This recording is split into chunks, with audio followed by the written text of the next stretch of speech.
Hi everyone, I'm Jen Fakaya, Assistant Editor at the Catholic Courier. Today, my son John and I are going to show you how to make a biscotti with a Christmas twist.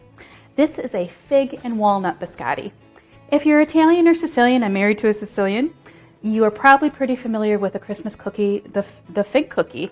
It's a little intimidating and time-consuming to make.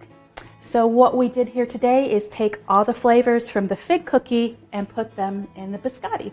So the first thing we have to do is put in 2 1/4 cups of flour, and then we need a cup of sugar, a teaspoon of baking powder, and also 1/8 a teaspoon of salt. So I also want to put some orange zest in here to taste.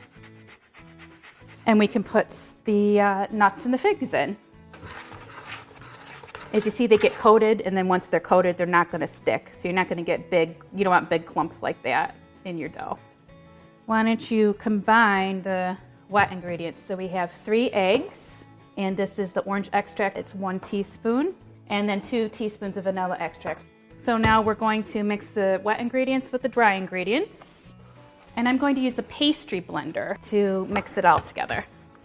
Do that. We'll just do a little bit of flour on the board. So we have a dough, and what we're going to do is we're going to break it in half, and then we're going to roll it into 2 logs. So you want it about 1 foot long. Then what we're going to do is take this and flatten it out until it's about 3 inches in width. And then we're going to transfer it onto a baking sheet.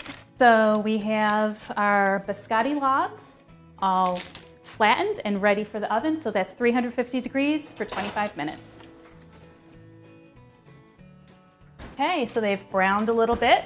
We need to cool these on a rack for about 15 minutes. Now we have to cut each of these logs into cookies, and then we're going to lay them out on a tray. So you want to turn down your oven from 350 to 300 and then put your biscotti in and bake them for 10 minutes. Okay, we've been baking 10 minutes on one side. Now I'm going to take them out, flip them over, and bake for another 10 minutes. Okay, so our biscotti is done. It's plated up, and all that's left is to give it a taste test. So John, are you game to dunk some biscotti in some coffee? Yep. I love the fig taste. It's all the taste that you would get in those Italian fig cookies, but in an easy biscotti dough. Good, John? Yep.